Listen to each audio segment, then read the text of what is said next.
Bogus అయిందా? ఏది కూడా ఏ విషయంలో కూడా ఇదే పద్ధతిలో జరుగుతూ ఉంది. రైతు బంధు కూడా రేపు వ్యవసాయం చేసినోనికే ఇస్తారట, పొలం దున్నితేనే ఇస్తారట. ఇంతకుముందు అట్లా వచ్చిందా? ఇంతకుముందు అందరికి వచ్చింది కదా, టైం మీద పడ్డది కదా. ఇంకా మజాక్ ఏంటంటే రైతు బంధు ఎప్పుడు ఇవ్వాలి? వరి నాటేసేటప్పుడు ఇవ్వాలి, నాట్లు పడే ముందు ఇవ్వాలి. ఇస్తే అది ఉపయోగపడుతుంది. కోతలైనవి కల్లాలైనవి ఇప్పుడు రైతు బంధు వేస్తా అంటారు. ఇంతకన్నా పెద్ద జోక్ ఇంకేమైనా ఉంటుందా? కాబట్టి నేను అనేది ఏంటంటే ఒక తల లేకుండా తోక లేకుండా ఈ ప్రభుత్వం అనేక రకాలుగా తెలంగాణను నష్టపరుస్తూ ఉంది. కరెంటు కోతలు పెట్టడం వల్ల హైదరాబాద్ నగరంలో పరిశ్రమలు వెళ్ళిపోయే పరిస్థితి ఉంది. ఐటీ ఇండస్ట్రీ దెబ్బతినే పరిస్థితి ఉంది. మన నర్సాపూర్ ప్రాంతానికి వస్తే బ్రహ్మాండంగా నేను కోమటి బండల నుంచి ప్రత్యేకమైన లైన్ వేయించిన మంచినీళ్ళు బాగా రావాలని, కాళేశ్వరం ప్రాజెక్టుతోని నర్సాపూర్ లింక్ కావాలని, ఇక్కడ 1,50,000 ఎకరాలకు నీళ్లు రావాలని మన శంకరంపేట నుంచి కాలువలు తవ్వుతూ ఉన్నారు. అవన్నీ మీ కళ్ళ ముందట్నే ఉన్నాయి. మల్లాన్న సాగర్ నుంచి ఒకసారి నీళ్ళు రావడం మొదలైతే నర్సాపూర్ బంగారు తునుక అవుతుంది. దాన్ని మనం ఇవాళ ఈ కాంగ్రెస్ ప్రభుత్వం చేస్తుందనే నమ్మకం నాకు లేదు. దానికోసం ఆ కాలువ పూర్తి కావాలి, మల్లన్న సాగర్ నుంచి బ్రహ్మాండంగా నర్సాపూర్కు నీళ్లు రావాలి అంటే ఎంపీగా వెంకట్రామరెడ్డి సార్ గెలవాలి.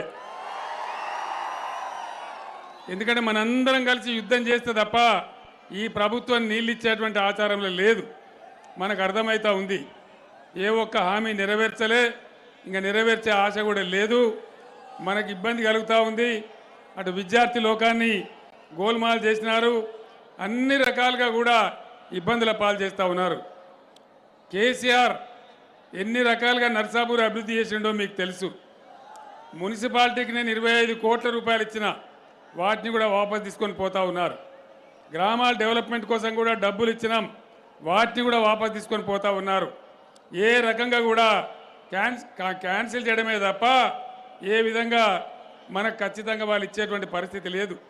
మన కొల్చారం మండలంలో మల్లినాథ సూరి పేరు మీద మనం యూనివర్సిటీ పెడదామనుకున్నాం, దాన్ని కూడా చేసే పరిస్థితులలో ఈ కాంగ్రెస్ ప్రభుత్వం లేదు. అదేవిధంగా బీఆర్ఎస్ గవర్నమెంట్ ఉన్నప్పుడు హల్దీ వాగు మీద, మంజీర నది మీద ఎన్ని చెక్ డ్యాములు నేను కట్టించినో మీకు తెలుసు. 10 చెక్ డ్యాములు కట్టినాం, దాంతో పంటలు బ్రహ్మాండంగా పండించుకున్నాం. దాన్ని అంతా కూడా ఇలా దెబ్బతీసేటువంటి పరిస్థితి వస్తూ ఉంది. అంటే తాగునీళ్ళు రావు, సాగునీళ్ళు రావు, కరెంటు రాదు, పేదల సంక్షేమం లేదు. ముసలోళ్లకు 2,000 రూపాయలు మనం పెన్షన్ ఇచ్చినాం, వీళ్ళు 4,000 ఇస్తామన్నారు. వచ్చినాయా 4,000 రూపాయలు? వచ్చే నమ్మకం ఉన్నదా? అంటే ఈ విధంగా ఏ ఒక్క హామీ నెరవేర్చలే. ప్రతిదానికి ఏదో కొండి పెట్టడం, తొండి పెట్టడం, అబద్ధాలు చెప్పడం.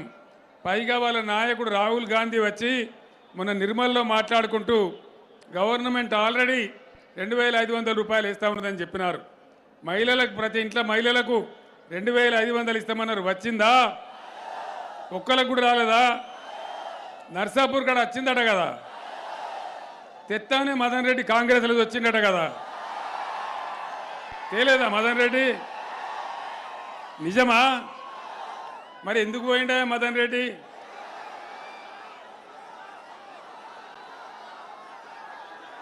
పైచలక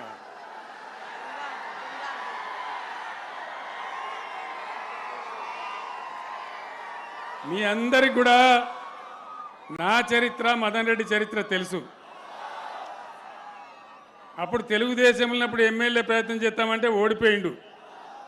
2 సార్లు ఎమ్మెల్యే చేసింది కేసీఆరే కదా.